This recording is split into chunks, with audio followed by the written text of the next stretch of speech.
안녕하세요. 오늘은 비 오는 날이면 가리봉동에 가야 한다. 두 번째 수업 영상입니다. 교과서 57쪽을 펼쳐주세요. 지난 수업에 했었던 내용 좀 기억하나요? 마지막 장면인데요.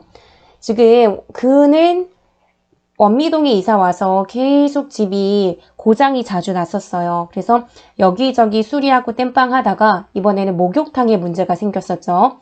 그래서 임씨라고 하는 인부를 추천받아서 공사를 하는데 이 사람이 원래 본업은 연탄장수고 이 공사하는 일에는 전문가가 아니라는 사실을 알고 좀 불안해합니다. 그러면서 계속 의심하기도 하고 바가지를 씌우면 어떡하지 하는 그런 생각을 하게 되면서 목욕탕 공사는 어느 정도 끝났지만 18만 원이라는 계약금이 너무 큰 것 같아요. 그렇기 때문에 옥상에 어떤 물이 조금 샜던 것도 마저 공사를 시키는 게 그래도 본전을 뽑는 거다라는 생각이 좀 들어서 그와 아내는 임씨에게 옥상 공사까지 부탁을 하게 됩니다. 그래서 임씨가 열심히 옥상 공사를 하고 있는 그런 장면이고요. 그런 일을 이 그도 함께 도와요. 돕는 이유는 임씨의 조수로 왔던 껄렁껄렁한 젊은 남자가 그냥 데이트를 하러 가는지 금방 가버렸기 때문에 옆에서 도와줄 사람이 필요했어요.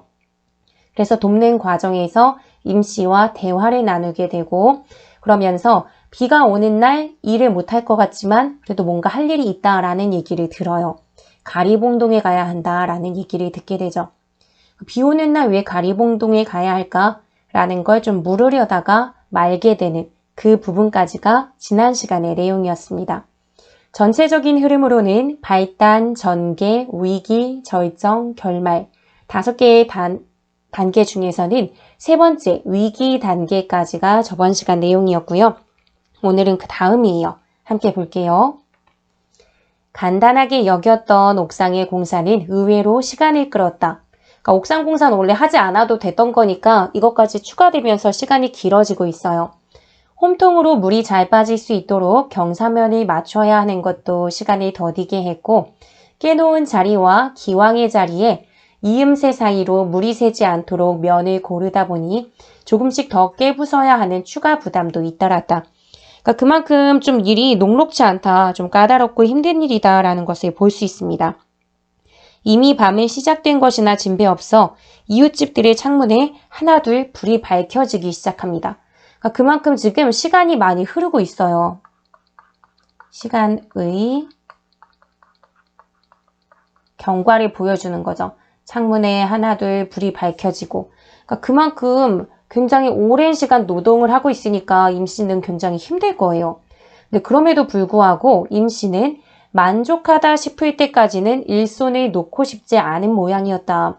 이리 재고 저리 재고 그러고도 모자라 이왕에 덮어놓은 이미 다 해놓은 곳까지 한 번에 으깨어버리고 또 새로 흙손질을 거듭하곤 했다.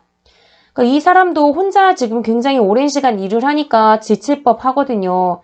그럼 지치면 이제 대충 뭐 전문가가 아니고 그러니까 여기서의 전문가는 임씨가 아닌 그를 얘기하는 거예요.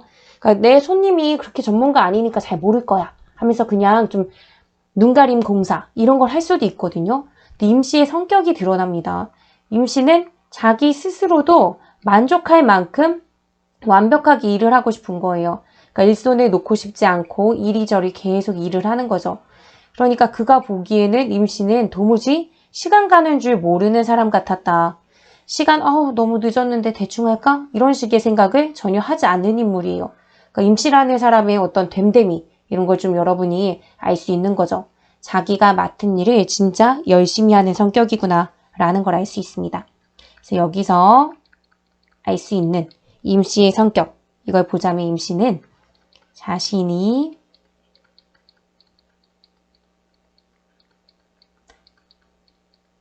맡은 일이 있다면 그것을 굉장히 꼼꼼하게 철저하게 하는 성격이구나 라는 것을 알 수 있습니다.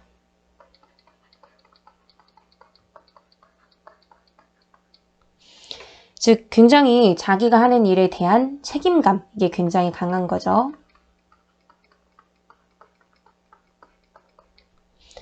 이어서 보면요. 몇 번씩이나 옥상에 얼굴을 디밀고 일의 진척 상황을 살피던 아내도 마침내 질렸다는 듯 입을 열었다. 그러니까 몇 번씩이나 옥상에 얼굴을 디밀고 진척 상황을 살폈다는 거. 이거 자체에서 이제 보여주는 건 앞부분에서 아내는 좀 이 임씨를 굉장히 의심하는 부분들이 좀 있었잖아요.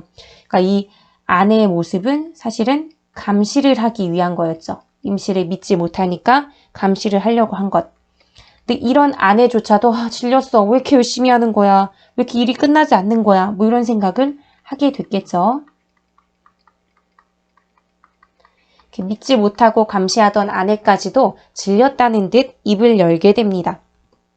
대강 해두세요. 날도 어두워졌는데 어서들 내려오시라고요. 하고 얘기하죠. 다 되어 갑니다, 사모님. 하던 일이니 깨끗이 손봐드려야 합지요. 라고 얘기하죠.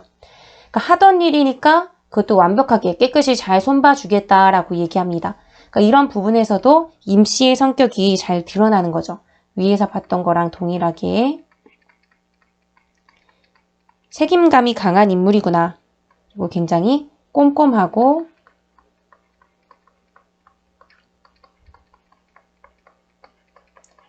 철저한 인물이구나 라는 것을 알 수 있는 부분입니다.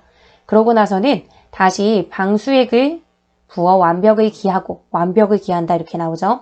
이음새 부분은 손가락으로 몇 번씩 문대어 보면서 부드럽게 이어졌는지 막 두들두들한 부분은 없는지 확인하고 나서야 임씨는 허리를 일으킵니다. 그러니까 이런 부분들 여기까지도 여기도 같은 부분이죠. 이런 부분에서도 임씨의 성격을 알 수 있다라고 볼 수 있습니다. 계속해서 볼게요. 임씨가 일에 몰두해 있는 동안 그는 숨소리조차 내지 않고 일하는 양을 지켜보았다. 우리 저번 시간에 배웠던 부분에서도 대상에 대해서 저렇게 열심히 일하네 하면서 조금 관심 갖고 지켜봤던 부분이 있죠. 여기서도 마찬가지로 또 지켜보는 모습을 보입니다. 즉, 이 단원이 타자를 이해하는 부분이잖아요. 그러니까 대상에 대해서 이해하는 부분 또는 관심 갖고 있는 부분에 대해선 여러분들도 관심을 갖고 좀 봐주면 좋을 것 같은데요. 이 부분에서는 타자를 이해하는 것, 그 중에서도 이제 임씨가 되는 거죠. 임씨에 대한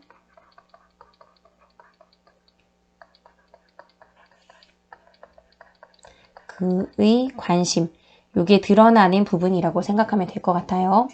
그러면 앞에서는 그를 지켜봤을 때 어땠냐면은 꽤 하는데 생각보다 일을 잘해. 좀 더 잘할 수 있게 치켜 세워줘야겠다. 가난해 보이는 초라한 외양 묘사를 막 그러면서 하잖아요. 낡은 옷을 입은 거. 그러면서도 불쌍해 막 이렇게 생각하는 게 아니라 농부처럼 건장해 보였다라는 식으로 연결이 되면서 임씨에 대해서 굉장히 뭐 어려운 처지나 이런 거에 공감하려는 태도라든지 이런 건 없어요. 그냥 자기 중심적으로 생각하면서 일 좀 더 시켜야겠다. 저렇게 가난한 사람은 내가 칭찬하면 신나서 일할걸? 뭐 이런 정도의 차원의 관심이라고 본다면 여기선 조금 달라지는 양상을 보일 거예요. 한번 볼게요. 저 10손가락에 박인 공이, 그러니까 여기 이 공이라고 하는 것은 굳은 살 같은 건데요. 10손가락에 다 굳은 살이 박힐 정도로 열심히 일한 거죠. 임씨라는 사람이. 그런데 그 공의의 대가가 기껏 지하실 단칸방만큼의 생활뿐이라면 좀 너무하지 않나 하는 안타까움을 갖게 됩니다.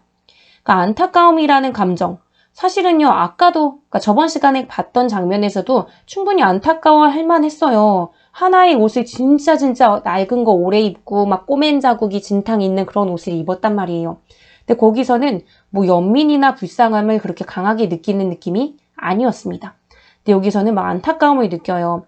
이 임씨하고 그가 밥을 먹고 하는 그런 대화의 과정 속에서 지하실 단칸방에 산다는 이야기를 듣게 되거든요. 그러면서 그런 좀 생활에 대해서 알게 되면서 좀 딱하다, 불쌍하다라고 할 수 있는 그런 밑바탕이 마련이 된 것 같아요. 그러니까 조금 더 공감할 수 있는 친밀감 이런 것들이 형성됐겠죠. 그러면서 안타까움을 갖게 되고 목욕탕 일도 그러했지만 이 사람의 손은 특별한 데가 있다는 느낌이었다. 그러니까 특별하다라고 하면서 상대방을 얘기하죠. 그 손은 특별하다.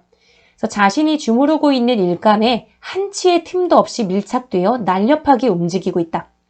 즉 그냥 대충 때우려고 그냥 겨우겨우 살만한 돈이나 벌어야지 뭐 이런 생각이 아니라 그냥 진짜 자기의 직업에 대해서 완벽을 기하고 열심히 하는 모습을 보면서 이제 인식이 바뀐 거예요. 그러니까 한치의 틈도 없이 밀착되어 날렵하게 움직이고 있는 임 씨의 열 손가락은 손가락 이상의 그 무엇이었다. 사실 손가락이면 손가락이지 뭐 무엇이고 자시고가 뭐가 있겠어요. 하지만 이 사람은 특별하다. 아니면 뭐 손가락 이상의 그 무엇이었다. 라고 하면서 기존과 다르게 임시를 파악하고 있음을 보여줍니다. 즉 대상에 대한 감탄이라든지 특별함,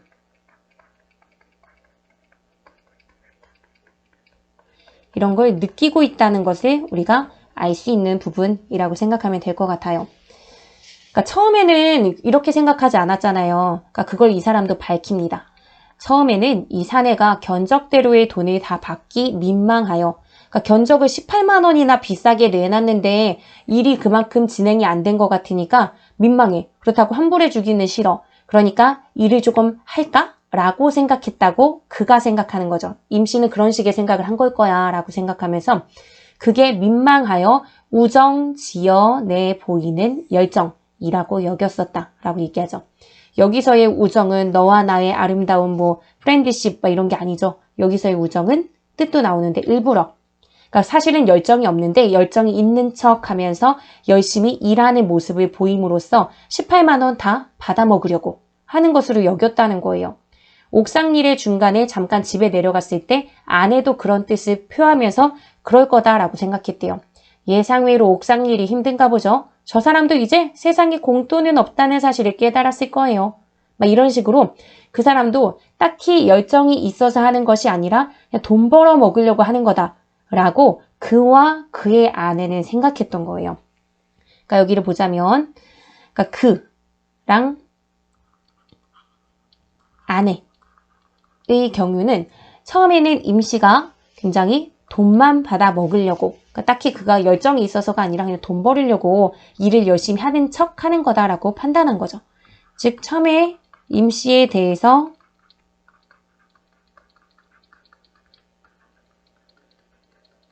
오해를 하고 있었던 거죠. 그냥 돈 많이 벌고 싶은 사람. 그러니까 견적 비싸게 냈었으니까 견적대로 돈을 받으려고 열심히 일하는 척, 일을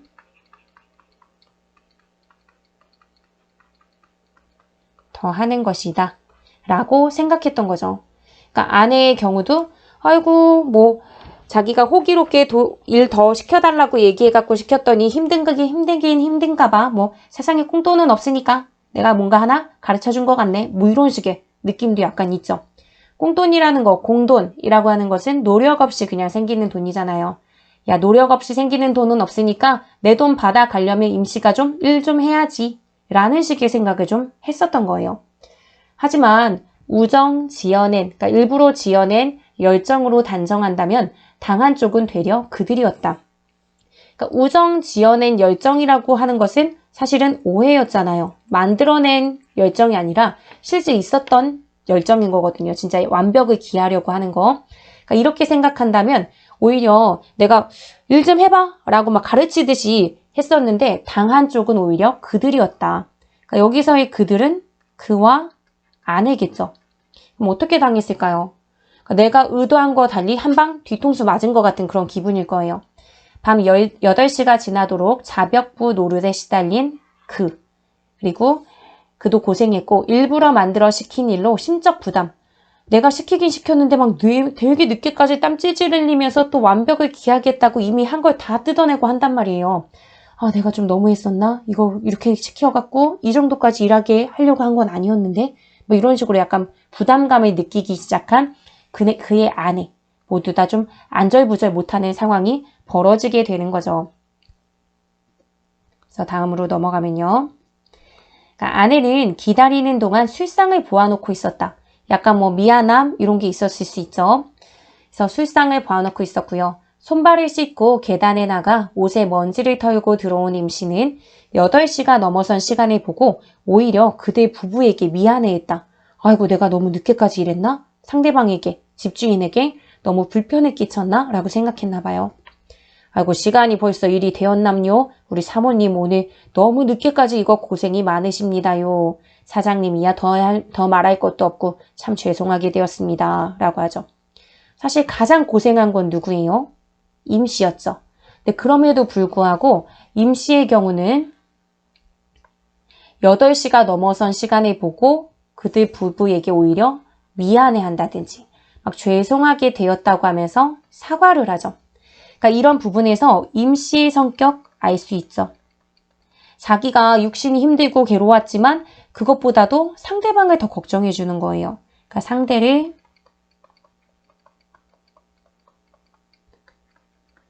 배려하는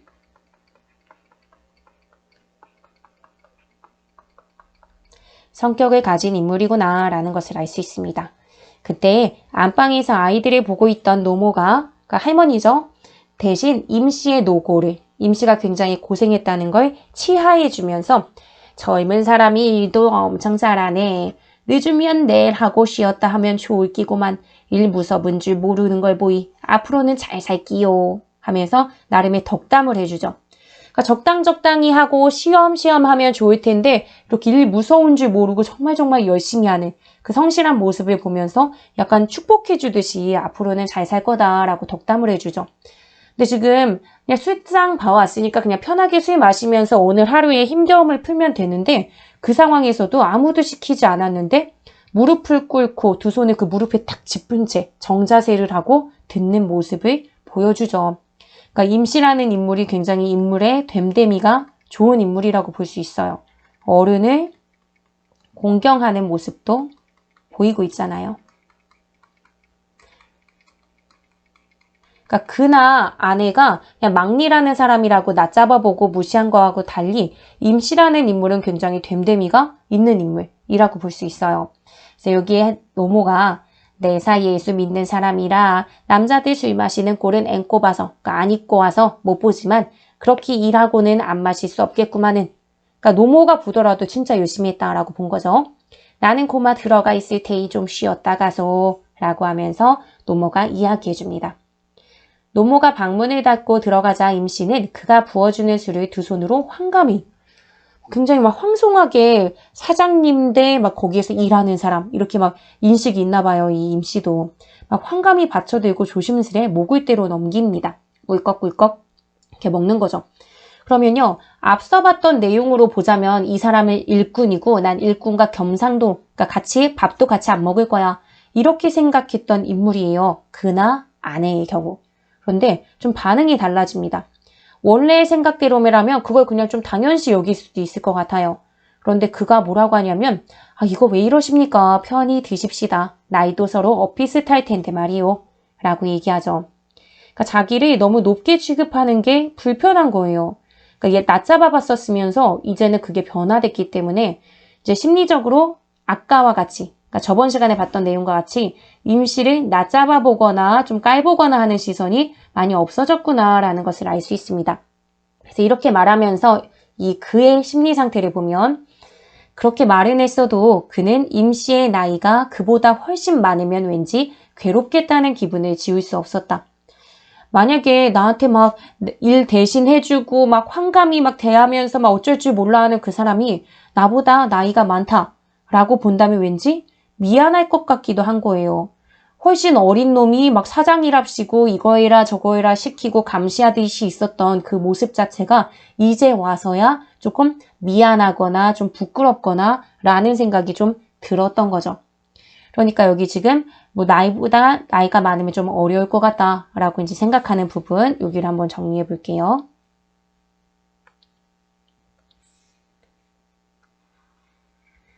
이 부분에 이미 약간은 임씨에 대한 배려의 마음이 조금 드러나 있는 거죠. 이게 지울 수가 없었다, 괴로울 것 같다라고 생각하는 것 자체가 자신은 이제 젊은 자신이 임씨보다 넉넉한 것이 삶의 경험도 조금 덜 할 수도 있는데 그것에 비해서 좀 넉넉하게 사는 것이 사실 그렇게 넉넉한 것도 아니지만 그쵸? 그도 사연이 좀 많은 사람이었죠. 어쨌든 그런 것이 마음이 불편한 모습 이걸 보이는 거죠. 그 속에는 임씨에 대한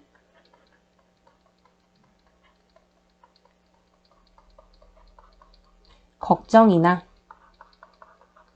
배려의 마음이 담겨져 있다라고 볼 수 있을 것 같습니다.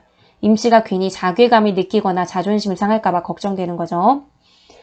찬바람이 불면 다시 온몸에 검댕치를 하는, 그러니까 원래 본업이 연탄 배달이었으니까 연탄 배달에 나서야 하고, 여름이 오면 정식으로 간판 달고 일하는 설비집 동료들이 손이 딸려야만, 그러니까 일손이 부족해야만 넘겨주는 그 일감에 매달려 하루 벌어 하루 먹고 사는, 그러니까 일이 들어오면 좀 끼니를 해결할 수 있지만 그렇지 않으면 라면이나 먹거나 하는 거죠. 저 사내의 앞날이 창창하다는 게, 그러니까 아직은 비교적 젊은 거죠. 그러니까 아직은 그래도 조금 젊다는 게 위안이 될는지 그것도 모를 일이긴 했다. 위안이 되어줬으면 좋겠지만 왠지 굉장히 희망적이어 보이진 않잖아요. 그냥 그때그때 일을 그냥 알바 비슷하게 하면서 살고 있으니까. 그러니까 그것도 모를 일이긴 했다라고 하는 데에 담겨져 있는 마음은 임씨의 앞날이 좀 나아지기는 바라지만 임씨의 앞날이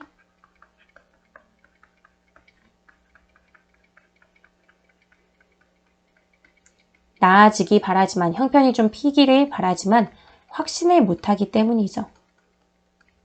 확신이 안 되기 때문에 좀 모를 일이다 라고 보는 겁니다. 사장님은 금년 몇이시지요? 저는 토끼띠 36 아닙니까? 임씨가 선생님보다 어리네요. 어쨌든 뭐 36 아닙니까? 라고 얘기해요. 계속 사장님 하는 것도 사실 그는 되게 불편해해요. 자기가 다니는 회사에서는 높은 지위에 오르지도 부장급도 아닌데도 불구하고 사장님 하는 게 왠지 이렇게 좀 몸둘 바 모르겠는 그런 모습도 보입니다. 어쨌든 보면 임씨가 36의 토끼띠라면 그는 35의 용띠였다. 그러니까 한 살 어려. 내가 걱정했던 상황이 벌어진 거죠. 임씨의 나이가 그보다 훨씬 많으면 좀 괴롭겠다라고 생각했는데 실제 그래요. 그걸 뭐 혹시나 알게 되면 임씨가 굉장히 좀 자괴감해졌지 않을까라는 생각을 하게 되겠죠. 그때 이제 옆에 앉아서 지갑을 열었다 닫았다 지금 돈을 지불할까 말까 고민하던 아내가 얼른 대답하려고 해요. 이 양반은 뭐 35이에요 라고 얘기하려고 했겠죠. 이렇게 얘기하려고 하는 순간 그가 가로채서 얘기합니다. 뭐라고 하냐면 그래요? 나는 토끼띠지요. 서로 동갑이군요. 진짜 아니죠. 거짓말한 거죠. 여기선 지금 나이를 속였거든요. 왜 나이를 속였을까요? 앞에서 얘기했던 것처럼 임씨에 대한 배려, 이게 담겨져 있는 거죠. 혹시라도 임씨가 자존심을 상하거나 할까봐, 좀 굉장히 비참해 할까봐 그러는 거죠. 임씨가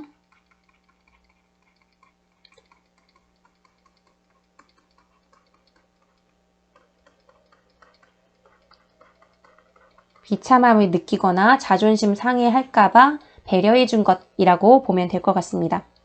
그러니까 아내가 뭐야 이 사람 왜 거짓말해? 라는 생각이 들겠죠. 뜬금없이 친해지려고? 뭐 이런 생각을 할 수도 있는 거고요.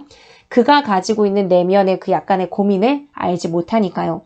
그래서 아내가 기가 막히다는 듯 그런 표정으로 그를 쳐다봤지만 그는 아랑곳하지 않고 동갑 기념이라고 또 한 잔의 술을 그의 잔에 넘치도록 부었다. 그러니까 그동안에 약간의 뭐 미안함이라든지 좀 위안해주고 싶은 마음도 있겠죠. 표면적으로 노골적으로 드러내진 않더라도. 한 살 정도만 보태는 것으로 거짓말의 양을 줄일 수 있는 것이 몹시 다행스러웠다. 내가 너무 한참 어린데도 동갑이라고 하면 그것 자체가 조금 죄책감이 느껴질 텐데 그래도 한 살 정도만 속이게 된 것이 그나마 다행이다라고 생각하고 있습니다. 아이고 졸리죠? 일어나. 이어서 볼게요. 토끼띠 남자들이 원래 팔자가 드센 편 아닙니까요? 여자 토끼띠는 잘 사는데 요상하게 우리 나이 토끼띠 남자들은 신수가 고단더라 이 말씀입니다. 헌데 사장님은 용케 따뜻하게, 그러니까 비교적 풍요롭게 사시니 복이 많으십니다. 임씨는 그의 거짓말에 완전히 믿었죠. 근데 이 임씨의 말 속에 담겨져 있는 그런 표현들로 임씨 스스로 자기의 삶을 어떻게 판단하는지가 좀 드러나는 것 같아요.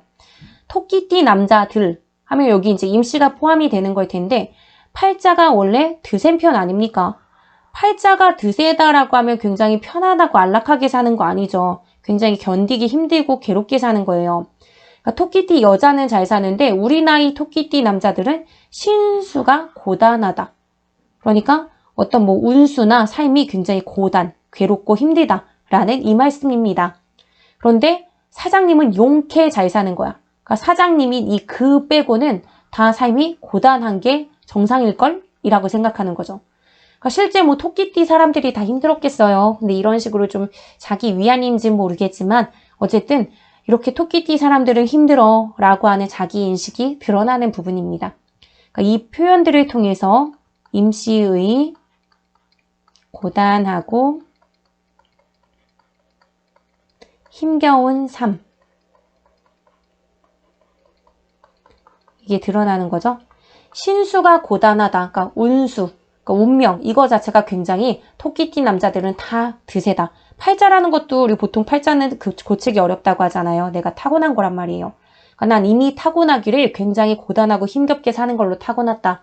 그런데 사장님만 복 받으셨네요. 이렇게 얘기해요. 아 그럼 좀 되게 민망해지죠. 나 이거 거짓말한 건데. 그러니까 저런 하고 그는 속으로 머쓱했다라고 얘기합니다. 토끼띠가 어쩌고 했었는 게 아무래도 아슬아슬했던지 이 사람 거짓말하면서까지 이렇게 친해지려고 해? 왜 그러지? 하는 그런 걱정을 했던지 아니면 준비한 술이 바닥나는 게 보였던지 아내가 단호하게 지갑을 엽니다. 아 빨리 돈 주고 말아야지. 이 사람 막 돈을 더 준다고 하는 거 아니야? 난 돈 깎고 싶은데 뭐 이런 생각을 할 수도 있는 거잖아요. 그러면서 돈을 더 주거나 아니면 좀 혜택을 좀 임씨에게 주려고 하는 게 아니지 좀 걱정을 했던 것 같아요. 그러면서 돈 드려야지요. 그런데 하면서 좀 약간 뒤에 말줄임표 땡점점점 이렇게 얘기해요. 그러니까 돈을 주긴 줘야 되는데 그런데 하면서 뭐 하려고 하는 것 같아요? 엄마들이 잘하는 거 있잖아요. 돈 깎는 거. 그쵸? 그러니까 이런 부분에서 임씨에 대해서는 이제 아까처럼 굉장히 낮잡아 보거나 뭐 우리 속여 먹으려고 하는 사람 뭐 일 대충대충 하려고 하는 사람이라고 생각하진 않아요. 그러니까 아내 역시 임씨에 대한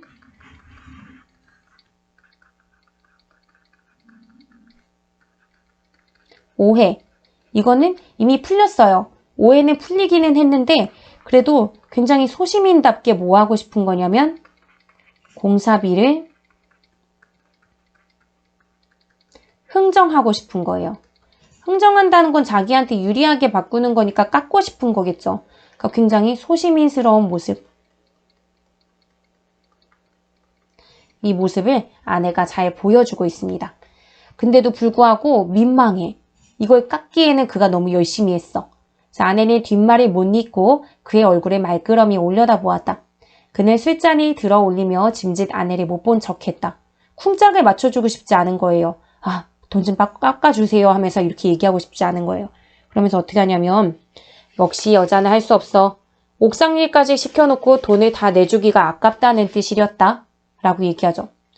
여기서 뭐 갑자기 느닷없이 뭐 여자는 할 수 없어? 이렇게 얘기할 거는 사실은 아니잖아요.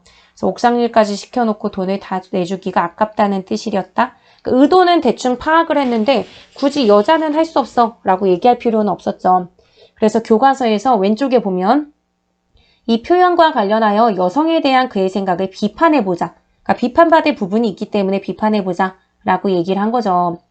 왜냐면은 지금 이 그는 임씨하고 일하는 과정에서 심정적으로 약간 가까워지고 열심히 하는 모습을 보면서 이제 돈을 깎거나 할 생각은 없어지고 그에 대해 임씨에 대해서 오해했던 것도 많이 없어지기는 했어요. 하지만 사실 그나 아내나 본질적으로 처음에는 다르지 않았잖아요. 계속 돈 깎고 싶어 했었고 그러면서 임씨를 계속 의심하면서 감시해야겠다. 이런 생각을 했었단 말이에요. 그러다가 이제 나는 조금 마음을 돌렸어. 근데 아내는 여전히 그대로야. 그럼 나랑 본질적인 차이가 그렇게 많지는 않거든요. 근데 그것을 마치 여자는 할 수 없지 뭐. 목상일까지 시켜놓고 돈을 다 주기가 아깝다는 뜻이렸다? 하면서 나하고는 전혀 상관없는 얘기처럼 남자인 나하고는 상관없는 것처럼 얘기하면서 일반적인 여성들은 다 그러는 것처럼 얘기해요. 사실은 나를 포함하고 아내도 포함한 소시민들의 삶이 그러한 건데 나는 마치 아닌 것처럼 발을 슬쩍 빼는 거예요. 그러니까 이거를 뭐 여자를 무시했다 이렇게까지 해석하기보다는 그냥 내가 좀 그동안 임씨한테 미안했었고 나도 사실 잘못했잖아요. 그러니까 그런 것들을 살짝 발빼기 하는 것 정도라고 생각을 해주면 될 것 같아요. 근데 어쨌든 비판받아 마땅한 그런 말이기는 하죠. 일단 표면적으로 봤을 때 이 말 자체에는 여성에 대한 편견이 좀 드러나 있는 말이긴 하잖아요. 그래서 이걸 비판해 보자면 뭐 여성에 대한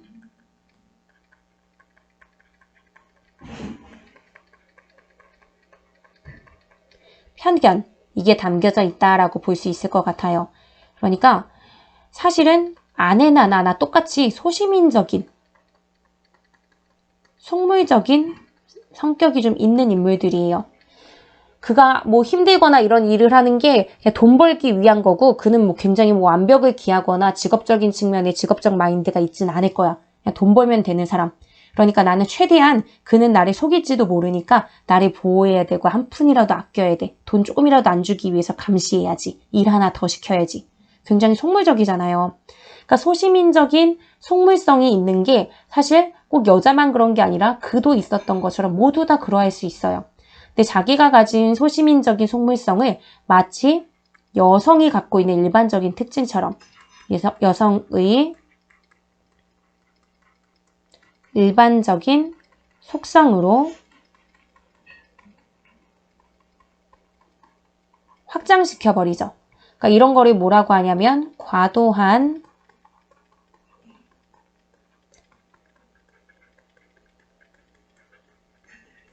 일반화라고도 얘기해요. 그러니까 이 소시민적인 속물성은 사실은 자기도 있었거든요. 근데 그거를 아내에게 책임 전가하듯이 보여주는 거죠. 그러니까 자신도 가졌던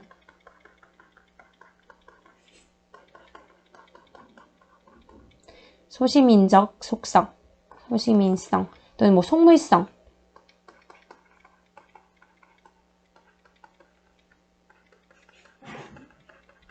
이 생각을 아내에게 다 돌리고 있습니다.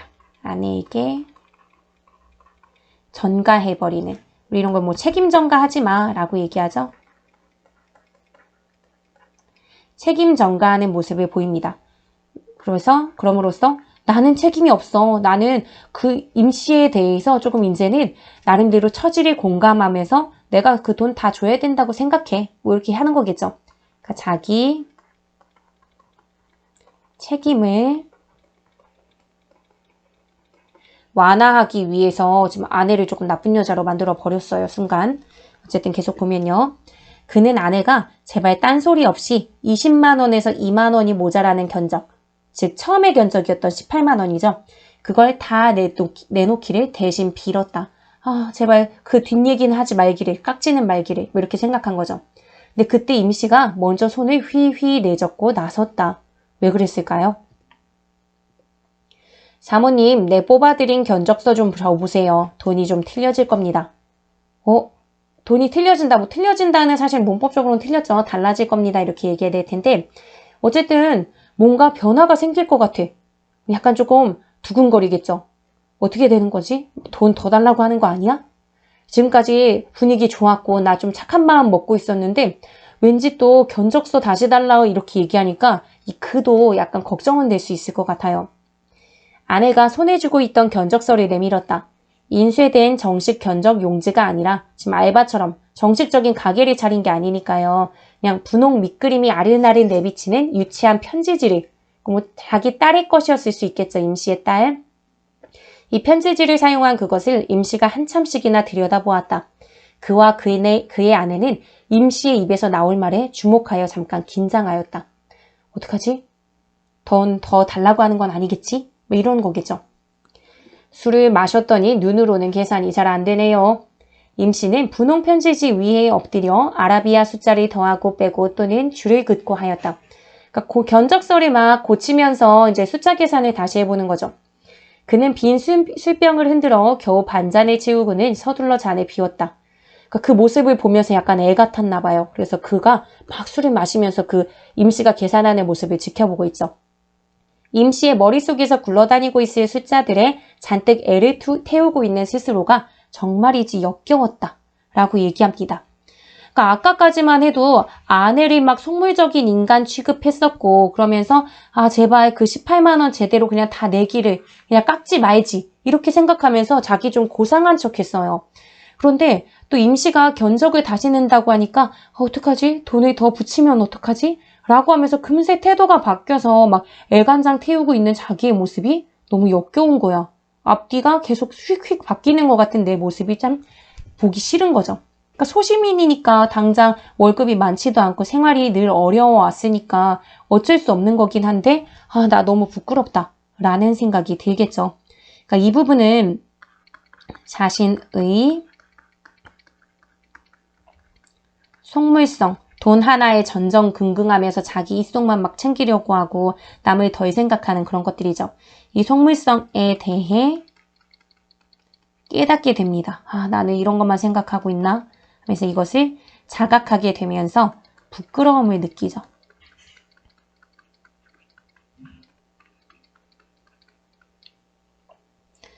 그래서 좀 반성하는 부분도 있을 거예요. 이때 임씨가 얘기합니다.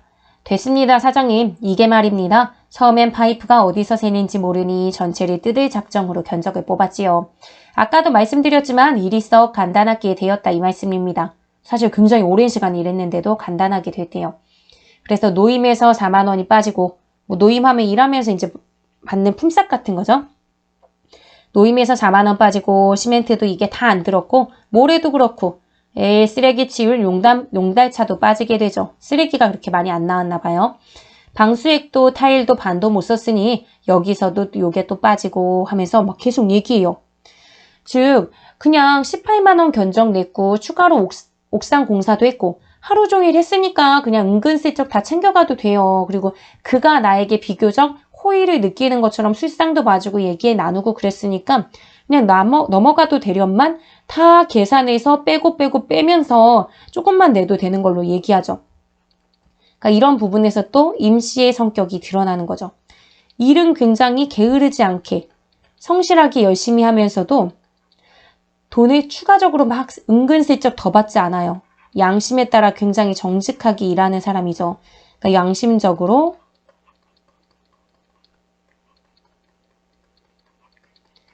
일하는 사람이구나 라는 것을 알 수 있습니다. 이렇게 임씨가 볼펜심으로 쿡쿡 찔러가며 조목조목 남는 것들을 설명해 갔지만 그의 귀에는 제대로 들리지 않았다. 임씨의 목소리가 작아서 들리지 않은 건 아니겠죠. 내가 또 막 스스로 돈을 더 받는 거 아니야 하고 임씨를 이해하는 척 했었는데 분명히 이해하는 것 같았는데 그 와중에도 나를 생각하면서 임씨가 더 받으면 어떡하지 하고 의심했던 그 모습 자체를 생각했을 때 아, 나는 왜 이런 인간인가? 뭐 이런 생각이 또 조금 들었겠죠. 그러면서 막 그 모습을 봤을 때 귀에는 소리가 제대로 들리지도 않고 아, 이거 뭔가 잘못됐는데? 나 혼자 나쁜 놈이네? 막 이런 생각이 들 거 아니에요. 그러니까 뭔가 단단히 잘못되었다는 기분. 이게 아닌데 하는 느낌이 어깨의 뻐근함과 함께 그를 짓누르고 있었을 뿐이다. 라고 얘기하죠. 그러니까 이런 부분에서 그의 귀에는 제대로 들리지 않았다라고 하면서 나름의 뭐 죄책감 같은 거 그런 뻐근함과 함께 이게 아닌데라는 부분이 짓눌렀다. 이런 부분에서 사실 정말 문제가 있는 게 임씨가 아니었구나. 나 자신이었구나 라고 하면서 또 한 번 부끄러움을 또 느끼는 부분입니다. 정말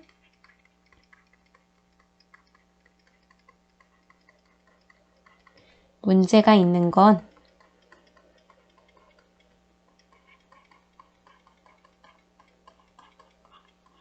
임씨가 아니라 자기 자신. 그래서 부끄러움을 느끼는 거죠.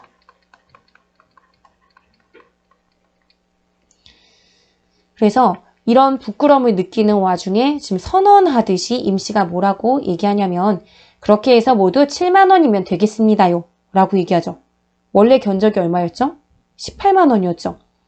그러니까 이렇게 말하니까 놀란 것은 아내 쪽이 더 심했다. 계속 의심하면서 진짜 조금이라도 더 깎아볼까 어떻게 할까 막 굉장히 민감했는데 10만 원 이상, 절반 이상이 툭 깎여져 나간 거예요. 그러니까 그녀는 분명 7만 원이라는 소리가 믿기지 않는 모양이었다. 7만 원이요? 그럼 옥상은? 옥상일도 시켰는데 어떻게 이런 허무맹랑한 돈이 나올까라고 생각한 거겠죠. 옥상에 들어간 재료비도 여기에 다 들어있습니다. 그거야 뭐 몇 푼 되나요? 근데 옥상 일이 굉장히 까다로워서 힘들었잖아요. 근데 재료비 자체는 얼마 안 들었기 때문에 굉장히 정직하게 받으려고 하는 거죠. 그러니까 그걸 알기 때문에 아내는 그럼 우리가 미안해서 라고 하죠. 왜냐하면 아무리 생각해봐도 난 조금 깎으려고는 했지만 이 정도는 아니었거든요. 이렇게까지 하게 되면 임 씨가 한 일에 비해서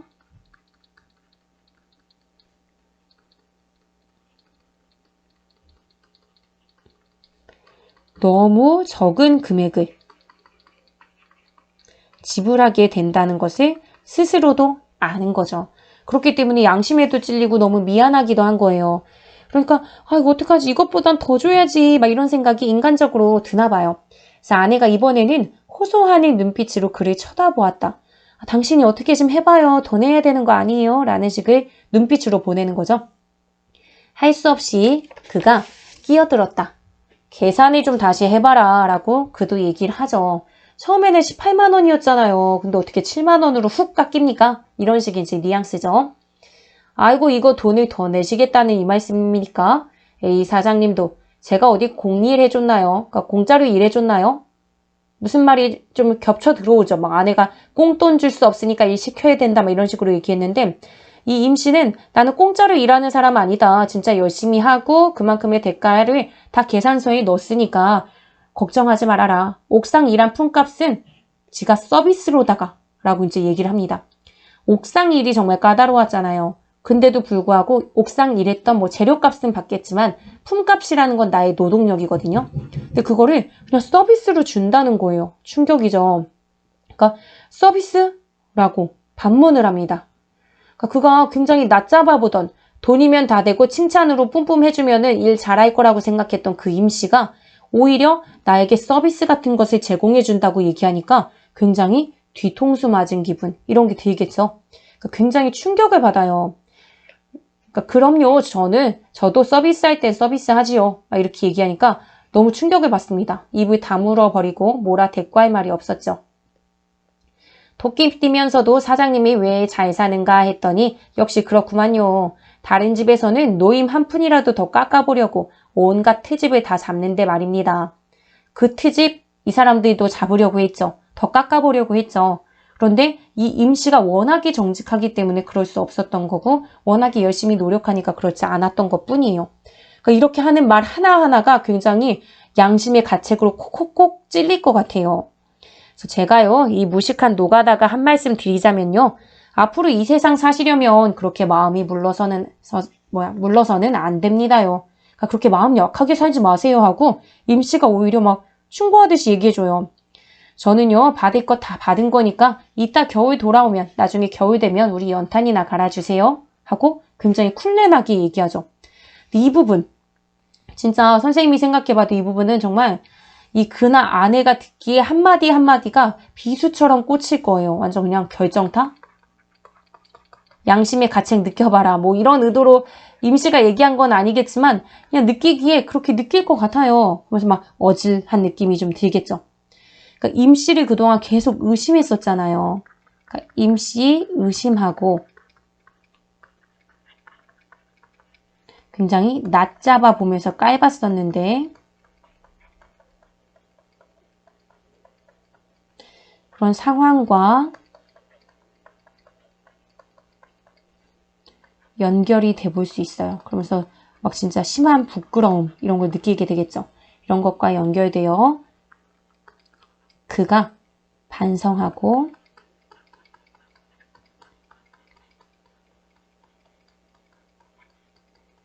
부끄러움을 느끼게 해주는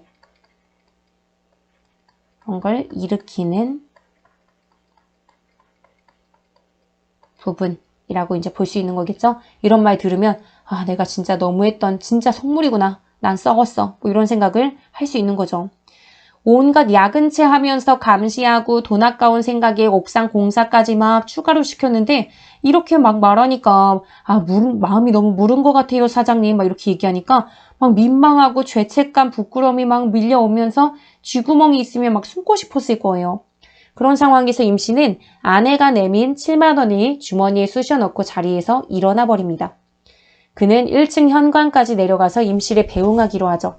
어두워진 계단을 앞서거니 뒤서거니 내려가면서 임 씨는 연장 가방을 몇 번이나 난간에 부딪히죠. 그러니까 좁은 길 잘 보이지 않고 힘들게 살아가는 그 모습은 예측해 볼 수 있습니다. 시원한 밤 공기가 현관 앞에 나서는 두 사람을 감쌌고 그는 무슨 말로 이 사내를 배웅할 것인가를 궁리해 보았습니다. 너무나 고맙기도 미안하기도 한 그 상대방이잖아요. 수고했다는 말도 고맙다는 말도 이 사내의 그 서비스에 대면 너무 초라하지 않을까라는 생각이 듭니다. 그러니까 이 사람은요, 자기가 굉장히 현실이 힘들고 고달픈데도 불구하고 사실 뭐 공사를 맡기거나 일하는 나를 비롯한 내 주변의 모든 사람들도 다 힘들게 살아가긴 마찬가지잖아요. 그러니까 그들에게 뭘 제공해 줄 수 있는 그릇이 되는 사람이냐면 서비스를 제공해 줄 수 있는 사람. 나 자신도 힘들지만 다른 이들을 위해 마음 씀씀이를 크게 가질 수 있는 사람. 이런 사람이 바로 임 씨였던 거죠. 그러니까 이 부분을 보자면 힘들게 살아가는 와중에도 그런 중에도 다른 이들을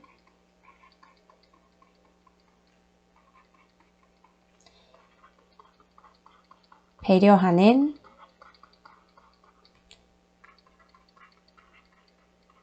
마음 씀씀이. 이게 바로 임 씨의 서비스라고 보면 되는 거겠죠. 그러니까 이걸 생각했을 때 내가 그냥 내뱉는 수고했어요, 뭐 고마워요 하는 그런 말 자체는 굉장히 하찮은 것, 별거 아닌 것이라는 생각이 들었던 것 같아요. 그러니까 그런 거에 대면 내가 갖고 있는 마음이 초라한 것이다. 그러니까 나보다 임 씨가 낫다라는 생각을 갖게 되는 거죠. 그러니까 임 씨의 정직하고 성실한 모습에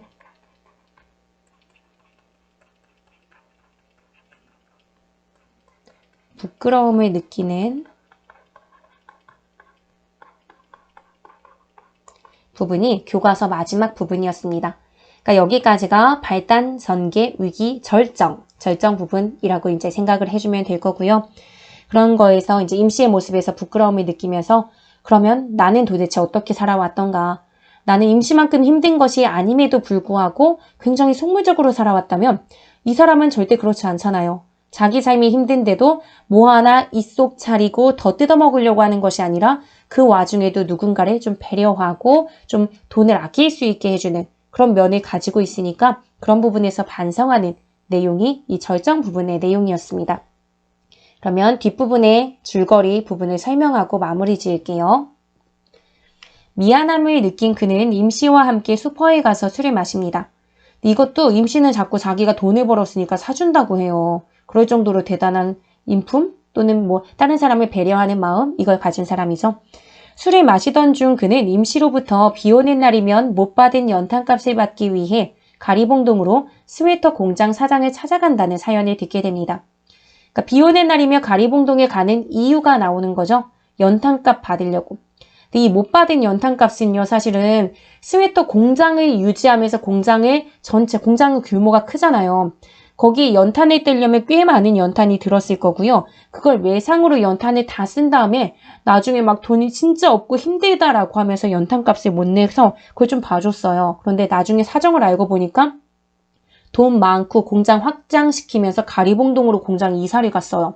그러니까 돈이 없는 사람 아닌데 나한테 사기친 거잖아요.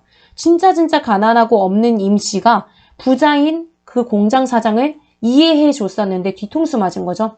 그러니까 그걸 알게 되면서 가리봉동에 가서 시간이 나고 비 오면 공사를 하지 못하니까 그날이 되면 연탄값을 받으러 갑니다. 하지만 받지 못하죠. 사장은 항상 자기 막 사정이 있다고 얘기하고 마음이 약해진 임 씨는 그걸 적극적으로 또 받아내지 못해요. 근데 계속 반복해서 가리봉동에 가죠. 그러니까 술에 취한 채 자신의 처지를 한탄하는 임 씨를 선뜻 위로하지도 못해요. 내가 현실적으로 뭔가를 해줄 수 있는 위치는 아니니까 그럴 수도 있고요.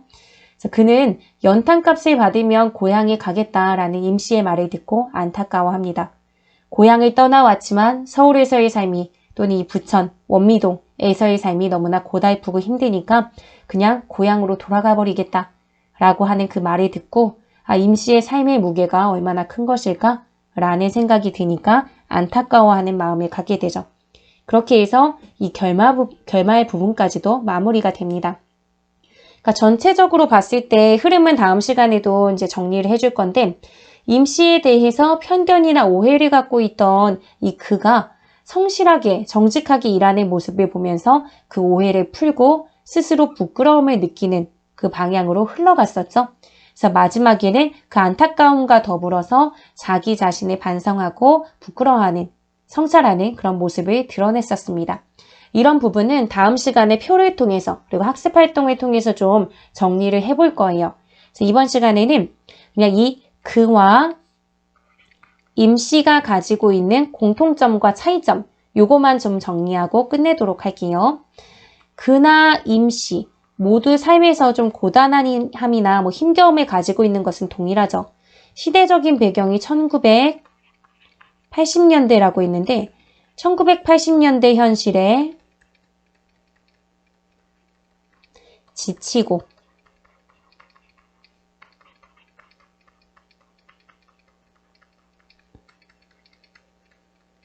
힘들게 살아간다는 점은 동일합니다.